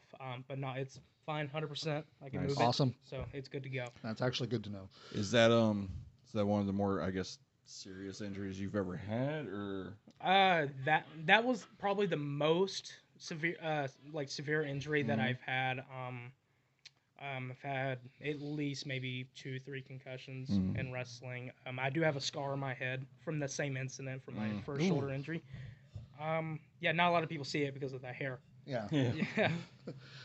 Dimitri said, rematch, please. That was the first thing I said, if you remember on the Addicts. I said, we're running that back. Oh, yeah. 100%. When I get 100%, we are definitely running that back. Yep. Is there, I guess since you already brought it up, is there anyone else that you're like, absolutely like, oh, I want this match, like right now, I want this? Besides Dimitri, if there's anyone in MPX who's impressed me a lot, it's Exodus Prime. Exodus Prime is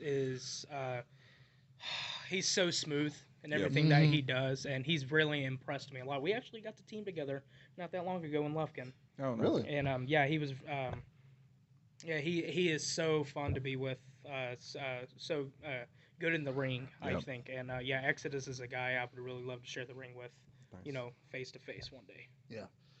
That would be good. All right. Sydney, come on. All right, run it back. Please run it back. Oh, I will throw him at you. I'm going to throw him in the crowd. So we get the next match. You beat Dimitri, and then, of course, that leads to the obvious rubber match. Yeah. We get that at one of the big four. It'd be great. Yeah. Exactly. What are some like minor goals you got going, and then what's like a major goal you want? Like, obviously being signed is probably a major goal, but like, is there like, do you have a certain major goal you want? Like, oh, I want NXT, oh, I want AEW, oh, I want Japan, or do you just like, what is your mindset right now with this? So obviously over the years, definitely like minor goals and major goals have changed, for sure. I think right now for me is just try to get the best shape as possible right now, because within the past couple years I went from 325 pounds to 240 pounds, kind of sitting about like the 250 area right now. What? I weigh more than you. No, it's just further proof that I need to really. I was buckle down actually loose weight. shocked. I had my physical Friday and I was 295. Last time I checked, I was 340. So I was like, holy shit, this is kind of cool. Right. I haven't done anything different, but all right, cool. Well, I mean, I don't eat as much and I drink a lot more, but I guess that counts. Right. Kirby wants to fight you. It. He said it in the thing. And Oh, I was going to say, I was like, yeah, Kirby said that before, but fuck, I didn't know he said it in I've shared chat. the ring with Kirby, not one-on-one. Actually, no, that's not true. I have shared the ring with Kirby one-on-one. It was a long time ago. Mm-hmm. It was actually at League of Lions Wrestling. It was back probably, I think, maybe 2014. I think it's been so long, but I'm willing to run it back. Yeah. 100%. No, that'd be amazing because that's two very similar styles. So it'd be really cool. Back when Matt was still face, and it was like I wasn't sure where it was going to go when they brought you in as well. I'm sitting here thinking to myself, it's like Mr. Mayhem, Mayhem Mafia. Oh, this would be a fun team. When was Matt ever face? He was kind of a face during the whole thing with Dexter. Oh, okay. Yeah. Kind of. But yeah, I was gonna say anyway, a so little goals in wrestling. Yeah. Mainly, I just I want to be part of Texas wrestling when it continues to grow. Mm-hmm. Like I want to be like when people talk about Texas wrestling, I want Dylan Smasher to be one of those names that's talking about. And it's just talking about keeping the grind going. Talking about facing the best in Texas, which there's a lot of people to go through. Oh yeah. And even being another goal, I want Mayhem Mafia to be the best tag team in Texas. Yeah. I want people to come to us. Well, which right now, obviously, the Lost Boys want to come and fight us. Yeah. And I'm sure And down larger the than road, life isn't a thing anymore, so that position is open. Yeah. right, for sure. But no, I think with the grind that Matt has and the grind that I have, I think we can make it possible. Yes. 100%. I actually have confidence in that too, because it's like, especially if y'all can get like everywhere else, that would be freaking fantastic. Which, like I said, it still kind of shocks me in the fact knowing you're here and Matt's there and how y'all's chemistry works. Mm-hmm. Just amazingly. It seems like y'all train together 24/7. Yet when I learned like you're local and he's there, I was like, whoa, wait, what? Like, how are y'all so good together? And here's a funny fact too. Even though like I went there and trained the same day Matt was there, Matt and I have never done anything together against each other at all. We have never done anything like that together. We've even had people reach out to Matt and tell me, like, I would love to see you two face each other. And we've never done it. Wow. So who knows if it happens one day? May the best man win. Yeah. But I think Matlock and I as a team is the best thing we have going for us right now. Yeah, that'd be interesting. Mayhem Mafia versus Parabellum, the other half of the other tag team from another one of Excessive XP. Violence. I mean, you've got Lost Boys, you've got Parabellum, you got shit. I'm sorry, Dimitri. Pin Pals? Pin Pals. Yes, Pin Pals. Like, there's several tag teams in XV, so yeah, that's true. But yeah, Kai and Dimitri would be great. There's so many teams y'all could go Kaiju against. Killers. Kaiju Killers will be good. Dimitri and Wes. But that's another thing. Like you look at, like you said, obviously Mania's coming in town. There's all these teams coming in. Look, I just want a huge rivalry between Excessive Violence and Mayhem Mafia. Get Chris in there as well. Yeah, Get the rest of it Excessive That's what I was Violence. saying. I would love to see Chris in because, like I said, I've seen clips. I haven't really seen him live, but I've seen clips and seen him with you and seen him with Matt. I'm like, dude, this is something we should bring in the MPX. I think it'd be cool. That's why I mentioned him as being maybe a surprise Instant Rumble because I think it would be interesting. That would be cool. Just to see the full Mayhem Mafia in MPX. But that's something else, like I was about to say, with Mania Weekend coming in, man, there's so many tag teams you can go, like the Briscoe brothers against Mayhem Mafia. Holy shit. That would be a fight. Yeah. Well, I appreciate the kind words. I'm always open to fight anybody. Obviously, even a big name like that. I mean, anybody can step up to us. Anybody can want to fight us, and we'll accept the challenge. Yep. You know, I'm always excited to wrestle anybody, and I'm always excited to put on a show. I mean, there's even I guess technically, yes, since Ryan and Tommy are no longer around, the best tag team in Texas, Fly Deaf. That would be a great match. Watch y'all just kind of throw them out around the ring. Exactly. I do enjoy throwing people. It's been one of my pleasure. I can see you doing one of my favorite things to watch bigger guys do in wrestling. Is beat a motherfucker with another motherfucker.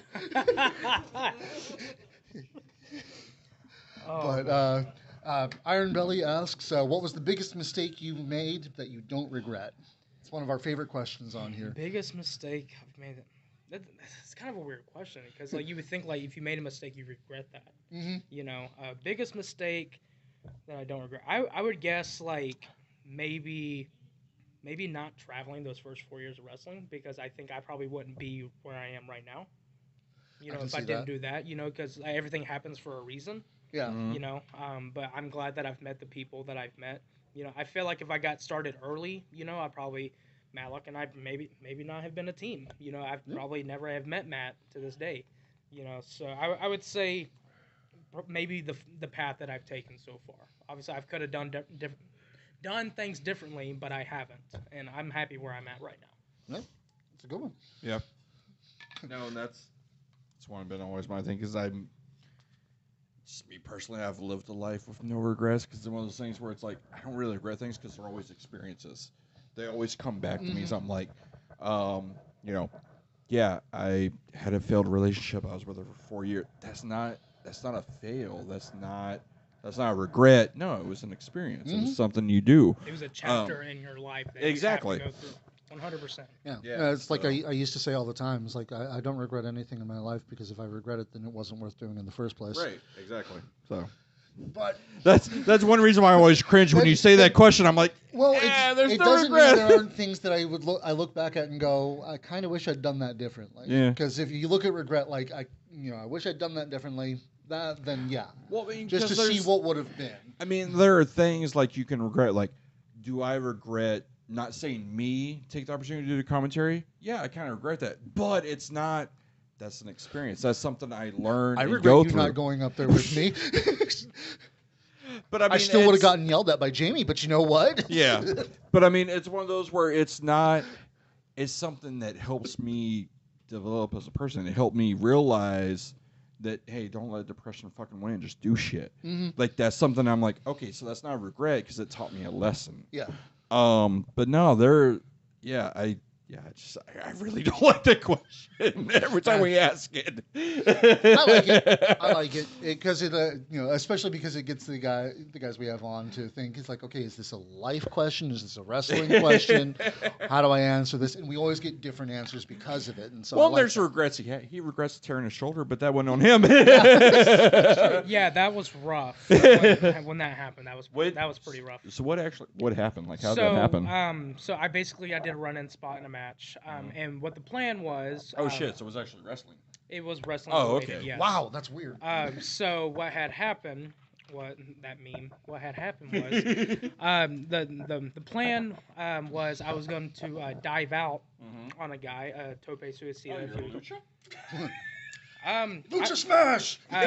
Well, before I actually get into the story, I trained with a guy named Lino, who actually trained with the Guerreros back in the day. He's from Mexico. Learned a lot from him. I thank him as well for teaching me everything. There was a really bad language barrier there, but it was a lot of like feeling each other out, right. and he would like just tap me here.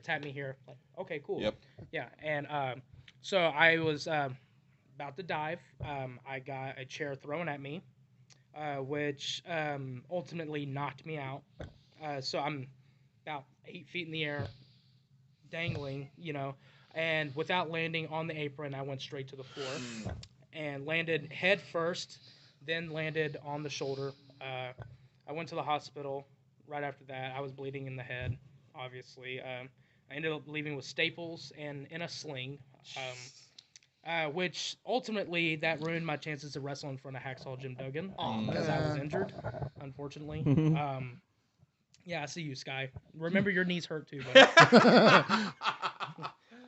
But yeah, it it was supposed to take 2 months to heal. It took about three and a half, something like that. And like I said, I had to quit powerlifting after that, unfortunately. That sucks.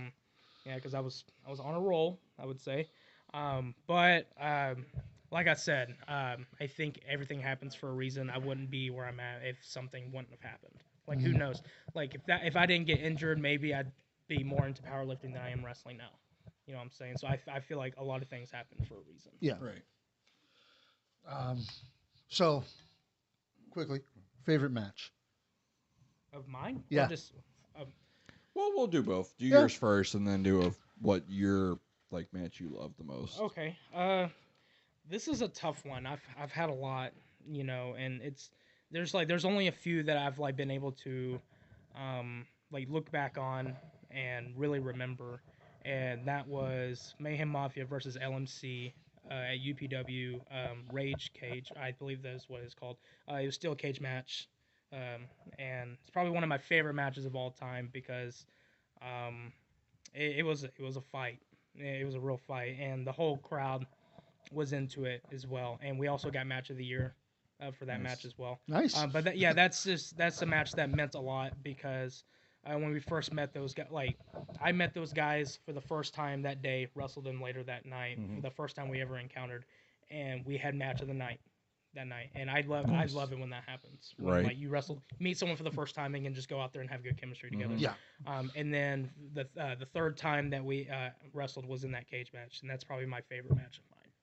Yeah, that's the one I remember because that just happened recently. I remember that being talked about a lot. Was the cage match recently, so that was kind of cool. Yeah. And I guess just one that you enjoyed watching that you're like, nope, that's the greatest match ever. So I'll actually go back to the very first match I ever remember watching, and that was Triple H versus The Rock at Backlash 2001 with Shane McMahon as the guest referee.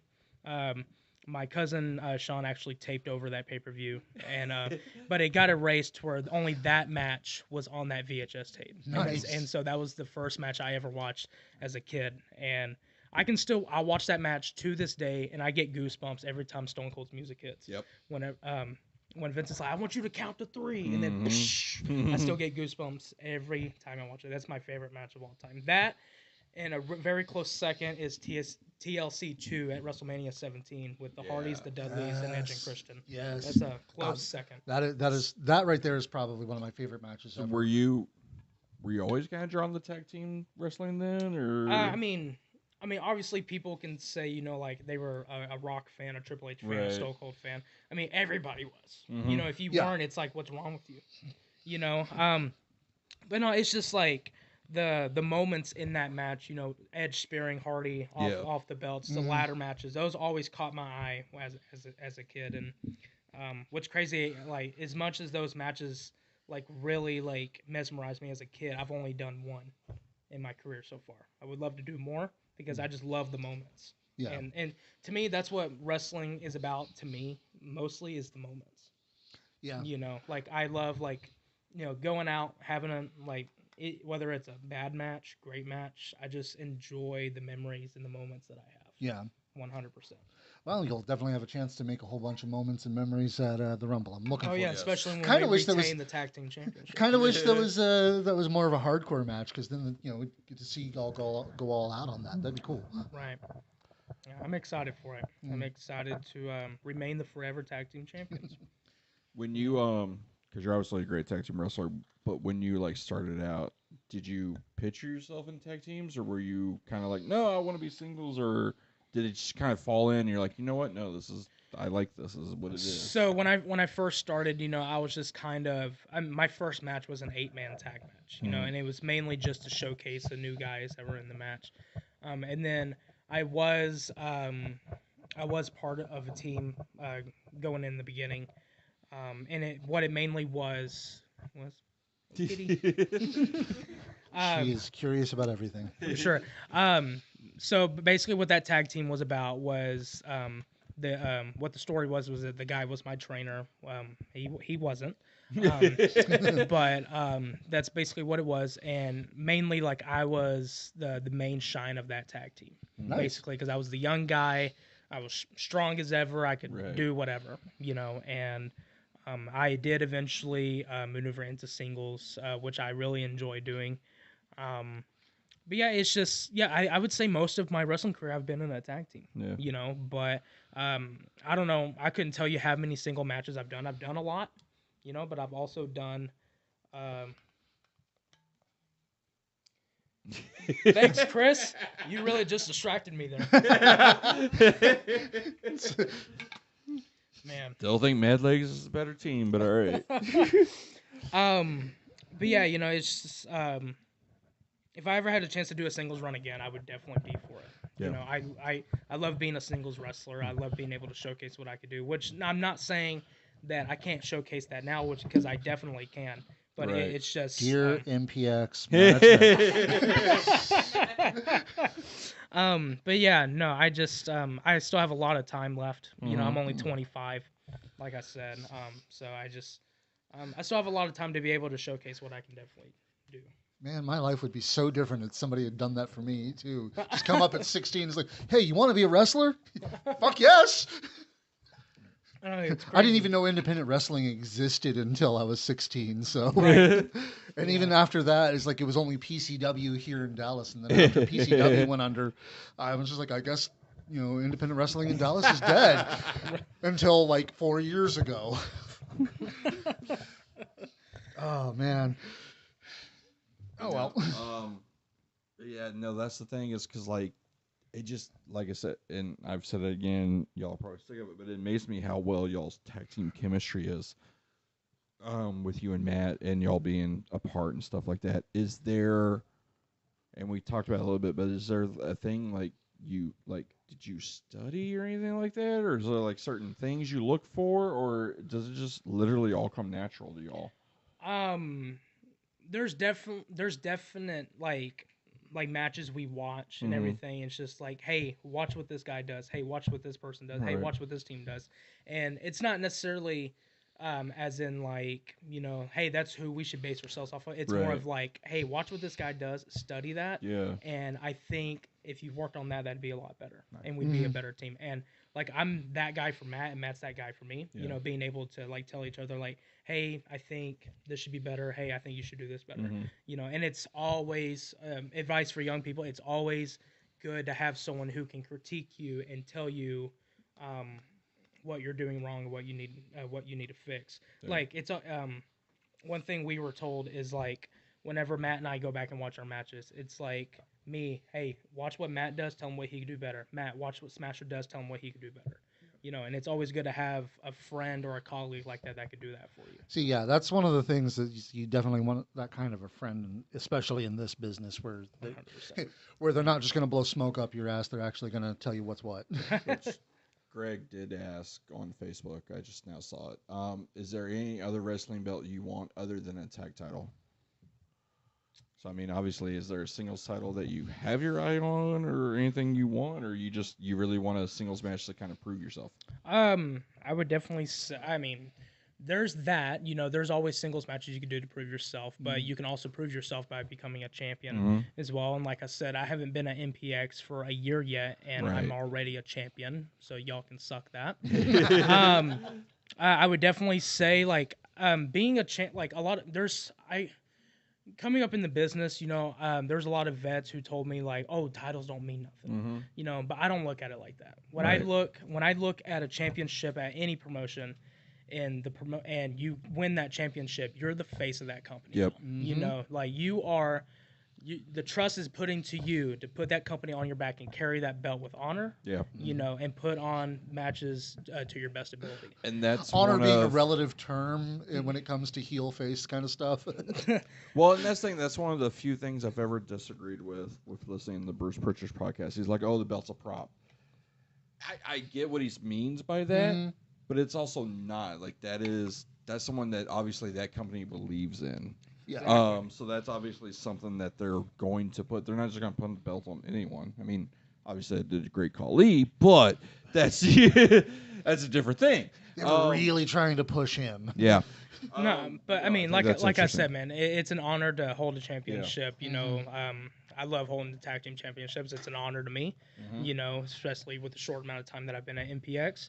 If I come to a point where I can win the MPX championship, I'll carry that thing on my shoulder with honor, and I will defend it to the best of my ability. And that goes with any promotion I ever work for, whether it's all independent promotions, whether it's AEW, WWE, Impact, whatever it is. If you put a championship on me or I win the championship, I'm gonna hold that thing with honor. He was chasing the hat. I wasn't chasing the hat. That was a fake That was video. fabricated. It was photoshopped. There's none better Whoever than did Chris. that had good editing skills. There's but... none better than Chris Fulmer. Thanks for showing off my speed, though. Yeah. That is something management, because I just saw the message and it's way late. But there is a dark match at Texas Rumble. It's an 8-man trainee battle royal. So, yeah. Okay, cool. Make sure you're there to watch that. I was going to say, yeah, be sure to get there early, and we'll Yeah. definitely talk about it again tomorrow when we actually preview the Rumble. Yeah. With last year's former cursed winner, Dimitri Alexandra. I was going to wait till the end of the show to announce that, but okay. Yeah, I know. Well, most people, I think, already know, didn't Yeah. Oh, It's okay. Like, we kind of gave it away at the Rumble, or not the I'm 5 main years line. in, sir. Don't tell me to not say something. I'm about to go on Facebook and probably say a bunch of shit. Cause trouble again. I was going to say, be careful about that. I mean, come on. You know, I have poor judgment. Yeah. I can already hear the girls screaming. Mm-hmm. They haven't even said anything. Yeah. We're actually going to have him in studio. I'm looking forward to that. He gets to pet the damn dog finally. But back to the man we're actually talking about. we will get to gush over Dimitri when he's here. But is there actually? Do you have a goal if it comes to the big ones? Do you have a specific one you want to go towards? I would say right now, I'd say the most momentum I have right now is at MPX.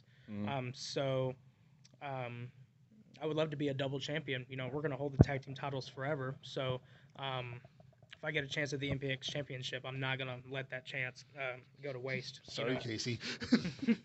Whether it's Casey or Jerome or Tommy. whoever. We have multiple titles there, sir. That's true. If it's Casey, it's Casey. If it's wrestler A, wrestler B, I don't care who it is. I'm going to go for it. Mm-hmm. Actually, I'd love to see you against JD. Then again, honestly, like I keep saying, I really do wish MPX management would bring you in more singly. Mm-hmm. What? You don't think? No. You don't think? You don't think I Dylan- stand a chance? You can stand a chance either napping, tapping, or snapping. Oh, He's well, arguing with PR right now, by the way. Well, Yeah. Well, the thing is, my arms are bigger than his legs, so I'm sure I could squeeze his head off, and then throw it into the crowd like I throw his body. But no, and that's the thing. When I learned you were local, I was like, oh, awesome. Why do we not have him more? Right. Well, whenever the first time I came to MPX last, I believe it was the show after Destiny Leap of Faith this past year. I wasn't local to here. Oh, okay. At first I wasn't. But I had always wanted to move here because I have family here as well. Mhm. And I'm glad I'm Yeah. here. I'm not gonna go anywhere. Well, no, and That's why I'm here. I grew up in San Antonio, so. And I think that's why I loved your match with Dimitri. Even though you kind of got injured and things changed a little bit, it still showcased. And I honestly think the injury kind of helped because it showcased thinking on the fly and stuff like that. And the fact of how good that match was. And yes, it's Dimitri, and Dimitri obviously is good and can help most people through a match. But it also showed how good you were and how resilient you were and stuff like that. And that was a match where I stood there. I was like, okay, we definitely need him more. Like, I always wanted you more, even with seeing the Mayhem Mafia and stuff like that. But that match with Dimitri, I was like, no, see, he's good. He can do things. He can adapt. He knows what to do. This guy has talent. Use him. Yeah. Well, I appreciate that, guys. Thank you so much. All right. Let's see. Everybody's interacting with each other. Nobody's asking questions. Damn it, guys. Okay. Well, is there any questions you guys have? Any more? I know you've asked a lot. Yeah. Here, but is there any? I'll pull out one of our stocks. What was the scariest? It was like, other than the injury, what was the scariest bump you've taken? And would you take it again? Oh, scariest bump I've taken. I would say at first it was scary, but as I was in the middle of it, it was okay. I did a moonsault to the outside of the ring, Ooh. which when I was caught, I was just like, all right, that was fun. Let's do it again. You know, Just gotta make sure you have somebody catch you. right. One of the worst ones I've ever taken. It was an apron bump. I legit thought I broke my forearm because I landed right on the forearm, like right underneath me, and I just felt the indentation in my arm. I was like, oh, that's broken, but then it wasn't. Thankfully, it was just majorly bruised. It's the hardest part of the ring, as we Yes. keep getting told again and again on the. Yeah. Yeah, I would not. I mean, if you're trying to beat your opponent, yeah, I recommend slamming your opponent on the apron. But it's not. Yeah. Yeah, there are certain people who have taken apron bumps and had me, actually worried about them, but then I found out they were playing me. Asshole. Can't call Dimitri an asshole on the show when he's going to be here tomorrow. I'll call him an asshole for that. I called him an asshole to his face over that. So you know what? What's one thing that kind of became your inspiration for what you are right now for the whole Dylan Smasher character? Was there like a certain person or movie or comic or anything that kind of developed what you are? Or is this is literally just you? So the way the name came about, actually, there's a old tag team called Demolition, which is Action Smash. The name Smash always caught my eye whenever I saw it, and I wondered about that. Yeah, and so of course, at first it was just gonna be Smash, and then turned into Smasher, and then it turned into Dylan Smasher, and Dylan Smasher just stuck because the name really just fits, I would say. But that's how the Smasher name came about. Didn't really have any other choice. Yeah. I saw the name and I was like, that's the one. I didn't really have any other names to think of, but yeah, that's seeing that team and seeing that name. Honestly, just stuck with me, for sure. Because I used to look at a lot of things. I used to look at a lot of names and stuff. Like I have programs from the Dallas Sportatorium from 1986. I used to read those all the time. It's like, okay, like I can't do the Von Erichs, no, I'm not gonna do that. So I would just look at a lot of people's names and just kind of try to come up with something unique to me, but not the exact same. But then when I just saw Smash, I was like, oh, I think that would work. Nice. And then it ended up working. Yeah. Greg Birchfield asks, are you scheduled for Mania weekend? As of right now, no. Like right now, what I'm kind of doing right now, I am kind of chilling right now for a second, but at the same time, I have reached out to multiple places. I would love to work Mania weekend as well. If you're watching this, and if I can be of value to your company for Mania weekend, I would love to be a part of it. Especially MPX, April 2nd, their show. I would love to be here for that day, and got some people coming in that you'd be good against. Yes, I've seen that. I'm very excited for the show, whether I'm on it or not. It's going to be a great show, I think. Yes, I'm definitely excited for it. What Moonsault talk. Yeah, I was actually going to ask, how did you? I don't want to say decide. Oh, I want to do moonsault. How did that but what was the thought process with that? It was just something you always like. Oh, that's a cool move. I wonder if I could do it. Well, just one day, I've always tried to find ways to show off my athletic ability. I'm not trying to brag on myself, but I would say for my size, I'm pretty athletic. And just one day in training, I'm standing there and I keep looking at the turnbuckle. I just keep looking, and I looked at Chris and I go, I want to try moonsault, and he goes, go for it. And what's crazy is I did a second rope moonsault first. It took me to nail the moonsault. It took me 2 tries. And then after that, Did you use a crash pad? For the top rope one, but it wasn't even necessarily a crash pad. It was just as hard as the ring was.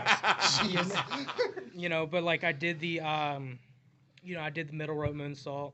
It took me 2 tries, and I was just like, okay, I'm gonna go up top now. And they're like, okay, and I go up there and did it, and ever since then, nice. Yeah.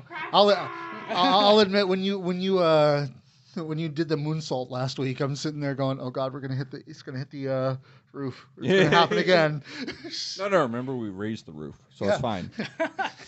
There is one thing I remember. Mikey B used to always say that his goal was to get so high that Brian misses him in the picture, and I told him challenge accepted. So if I can get up that high in a moonsault, I think I've done pretty well. Yeah, that would be awesome. The most scary one move I've ever attempted was a 450 splash. I was just about to ask you. I was like, "Have you done it?" Because I know you like Steen. I was like, "Have you done a 450?" I've attempted it. The farthest I've got was landing on my feet. That's the farthest I've got. It wasn't like a stick and land. It was like a land and fall back. But I just think with more practice, I think I could do anything. Would you ever try a shooting star press? The amount of times I've been asked that question. Wow. Actually, I'm not surprised. Well, here's the thing. Like being in gymnastics all the time, I was always on a trampoline. And then, gosh, I wish I had the videos on me, but I used to be really good on a diving board, and I would do shooting star presses all the time. Just being able to stand there and do it, not get a running start and everything. It's definitely been a thought. It's definitely been an idea. It's just I have to get up the courage to try it. But I honestly, just like the moonsault, I think I could hit it pretty quick. I just have to get up the courage to do it. Because one thing I was that Lino always told me, the guy who trained with the Guerreros, is he had a translator there, I think. He said, wherever your head goes, your body will follow. Yeah. So just make sure your head doesn't hit the mat like Brock's. For sure. Yeah, I do not want to break my neck. So Greg did ask. He was like, in doing the moonsaults, were you ever scared of hitting the roof? Which obviously I'm assuming is MPX because the roof is a little lower than other places. Anytime that I've noticed that a roof is kind of short, I always resort to the middle rope moonsault. Okay. Because obviously, if I hit someone with the moonsault, it's game over. 1, 2, 3. Even with the middle rope one, if I see, like, that's why when I get to a show, I study my environment, and everything. So whoever I'm facing that night, it's like, okay, I can do this over here. If I can get them in position, I can really hurt them here. So middle rope moonsaults are, they're in my arsenal as well, not just the top rope. You ever gonna try the BME? That's a very good question. I really want to, and again, like I said, like with the moonsault, I think if I get enough courage to do it, I think I can hit it in a couple of tries. I can actually just imagine you sitting there looking at it's like in the back of your mind. Could I? I know, the guys, they were working on something. I'm in the corner, arms crossed, just leaning back, and I'm just staring at it. Like not even listening to what Chris, which I should have. Don't do that. Don't do that in training. Yeah. But I was just looking at it, and then they got done. I looked at him like, I want to do a moonsault, and he just go for it. And I'm like, all right.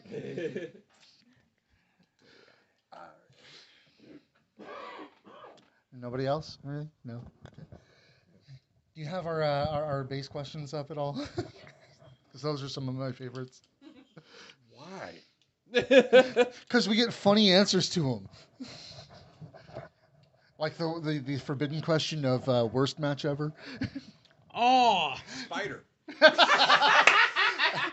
The stock answer there. The worst match ever. I honestly don't even want to talk about it, but I guess for your show, for content, I will. This promotion is now, I would say, canceled. Which I'm sure they try to run shows now. It's a promotion. Waxahachie Faith Wrestling. Oh my God.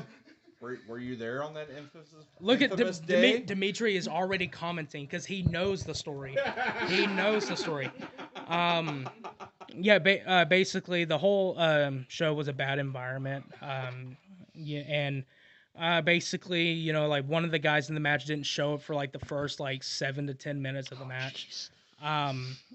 And basically the whole show was a bad thing, and I'm sure, and I don't know if you guys remember it, but this was the time that someone pulled out a firearm Yeah. in the back. Yeah. Yeah. So you were there then. Yes, for this that's day. well, we were the ones involved with it. Really? Yes.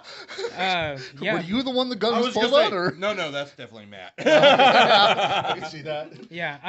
I mean, I won't go too much into detail because I honestly hate talking bad about shows that I've been at because. I think Waxahachie Faith is just. Well, and earned I'm it. sure people are like, no, please continue to talk, you know. But you know, at the same time, you know, it's just like whenever that happened, you know, we didn't care that it was happening. You know, we still continued to say what we were saying. We didn't back down to them, and then what really kind of Man, I had respect for you before, but now it's just holy crap. well, I used to repo stuff for a living before I moved here, so I do have that. Fuck, man. I do have that instinct where like I'm not afraid of you, guy. You know. So I know what classic guy he'll be if we get the Blast from the Past show. Repo Man. I was gonna say, sadly, the retro show will never happen again. But yeah, you know, just that whole situation was bad, especially as one of our good friends, Joey Corman, was there too, and he was threatened as well, which didn't fly well with us either. And so that's when we just booked it and left after that. But yeah, I would say ultimately, probably till the day I die, that's the worst match I've ever had. You know, and yeah, while we're at it, I would thank Brad Sanders for giving me words of encouragement after that as well, because he just told me, he was like, don't feed into it, you know, just. You know who you are, stick with it, you know. See, I told you the stock questions were worth it. I guess so. But yeah, apparently Dimitri also said, fuck that ref, so. Oh, that fucking ref, yeah. Dimitri, Repo Man was smashed from Demolition. You can't write this. Yeah. Wow. Holy shit, that is That is- true. oh It my was God. It was Barry Darso. Yes, it was. I know Dimitri is like going fucking nuts. Right? Yeah. It's amazing. That is amazing. Oh, that's good. That's so great. That's good stuff. So do we have another one? Let's see if we can get more on this. Oh, God. Oh. Yeah, you gave him one and done. I at least Yep. gave people 5 or 6 chances. Which Honestly, apparently I need to give Max another chance. So Yeah. I'm jumping up and down in the gym. See, we need the Blast from the Past show. It's like, don't call it Time Warp, just call it Blast from the Past, and we'll do that. Yeah. Well- Make it a Friday show, since one of the Well, biggest totally gripes forgot was... it to everyone I've been compared of, I could pull a Mick Foley and go out there 3 different times. Yeah. I know people right now like, do it, I please, was gonna please, say, please. That definitely would work. Yeah, no, you just be paid Oh, once. 100%. If you're paid at all, because you know how some shows go. But, so, yeah. Picking one we haven't already covered somehow. Yeah. Because that's actually one of the problems. Like, we've covered most everything, yeah. Yeah, we can do a couple more, a few more, if you have them. Yeah. What wrestler or wrestlers did you look up to that inspired you to start wrestling? Besides Kevin Steen, definitely The Rock. You know, especially that was the first match I ever watched, was The Rock and Triple H. Mhm. You know, my sister used to make fun of me all the time for like, she used to think I was in love with The Rock, which I'm not. You know, I was gonna say, everyone is. but Dwayne Johnson's a fine looking bitch. I thought that was Casey Clay. That is Casey Clay. Right. But yeah, no, yeah, The Rock for sure.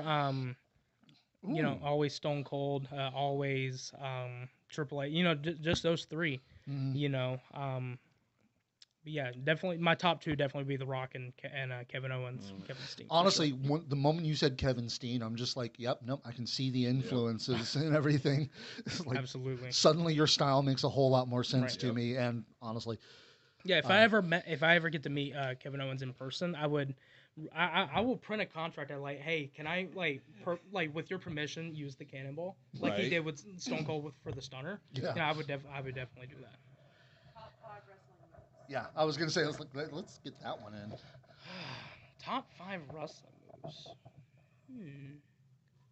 It's kind of stuff. One for sure would definitely be the power bomb. You know, I think that's one of the most devastating moves in wrestling today.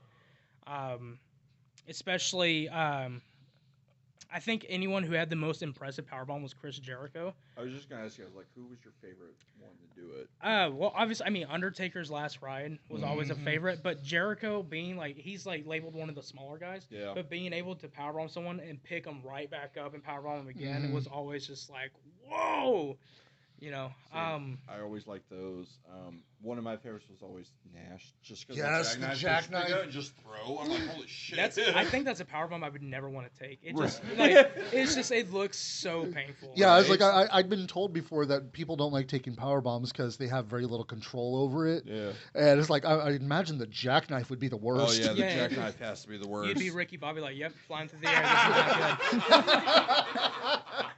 good. I'd say my second one would probably be the Brain Buster, not the regular one. El Generico doing it in the corner. Yep. Package Pile Driver would be another one. Homage to Kevin Owens again. And Stephen Kirby, come on. Yeah, and Stephen Kirby, which if we ever face, he's not hitting me with that.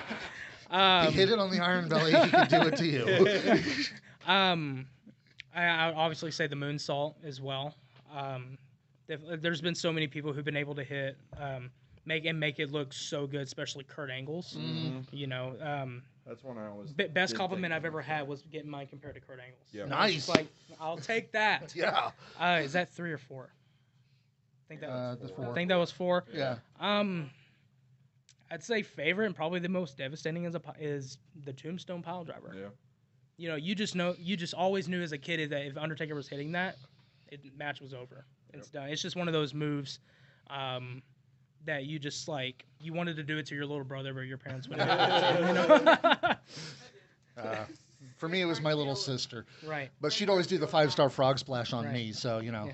Honorary mention would be the Stone Cold Stunner, because it's honestly the most memorable move in I wrestling. was gonna say it's what we all grew up on. Yeah, exactly. You know, like you want to I could walk around the street and I want to hit everyone with a stunner, and I would Yep. have a great day. Yeah. It'd be the best day of my life. Just don't hit refs with it.